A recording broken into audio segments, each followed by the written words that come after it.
Hello! In this video we are going to be going over how to assemble the bassoon. I have it here in the case next to me, but on the floor in front of you also works just as well for assembly. First up, before touching any of the parts of the body of the instrument, we're actually going to grab out a reed to get that soaking. So whatever case your reeds are in, grab that and pull out a reed there. For soaking your reed, there's kind of two schools of thought. I got my water cup here next to me. Just a small, little almost Tupperware container can work. So one school of thought is to leave it in there and just leave it soaking for 1 to 2 minutes, or you dip it in and then just let it kind of rest and let the cane soak up the water that way. You just want to be careful to not leave the reed in longer than 1 to 2 minutes if you do decide to go that route, because otherwise the reed could get waterlogged and not work as well. So now that we got the reed soaking up some water, we're going to find the boot and grab that first. So the boot, right, is this lower joint, has the U-tube in it, one of the heavier pieces of the instrument. And we are going to start with our thumb buttons facing towards us. So we'll just set that right here on the seat and between our legs. Next up, we will grab the tenor joint. It's this fun little guy. And the tenor joint, we got the whisper key on one end and then a tenon on the other. And this is going to go in the smaller side of the boot. Now while we're putting it in, be careful not to squeeze the keys and just do some gentle twisting motion back and forth.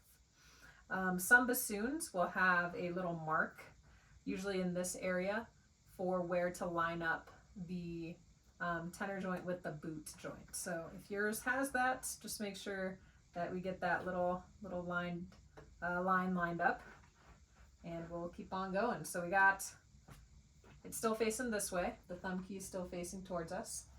Next up, we're going to grab our long joint, and we'll actually set our bassoon on the ground to help with this step. So the long joint, we got two different ends. The smaller end is going to go into the boot joint. So just so we can see it a little easier, I'll lift it up. But we kind of just slide that in. Same idea, just nice gentle twists. Now the next aspect of the long joint is the body lock up here. And so if it's in the unlocked position, it'll be like this. There should be a little hole that lines up. You slot that down, and then once it's in place, it helps to connect the two different joints.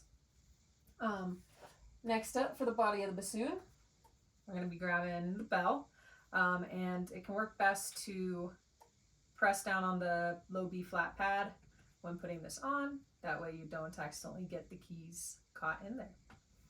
We want to make sure that's nice and lined up. That way when we press that low B flat button, the pad also moves. All right, our next step, we're going to be finding our seat strap. Today I'm going to be using a hook strap, but cup strap works just as well. When putting on the seat strap, you want to aim to put it on the front part of your chair. And the seat strap will be on the front part, and your body will, you'll be still sitting kind of back on the chair. So we got the seat strap in place. When hooking in the seat, or when hooking in the bassoon, there should be little holes on the bottom. You just hook that in. If you have the cup seat strap, then it just slides right into the boot. Our next piece is going to be our vocal, and this is one of the most delicate parts of the instrument. So if you have a case for it, put it back in the case every single time you're done using it. When holding the vocal and putting it in, it's best to grab it from the back end because you want to avoid bending it, and the front end is a lot more sensitive. So I'll put in the vocal. Again, just gentle twists, especially with the bocal. When you're putting in the bocal, you're looking for about a 30-degree angle coming off of kind of the main long joint here. And then that should be good. Next up, we're adding our reed. It's the final step to the puzzle. Putting that reed on. And that is the full assembly for the bassoon.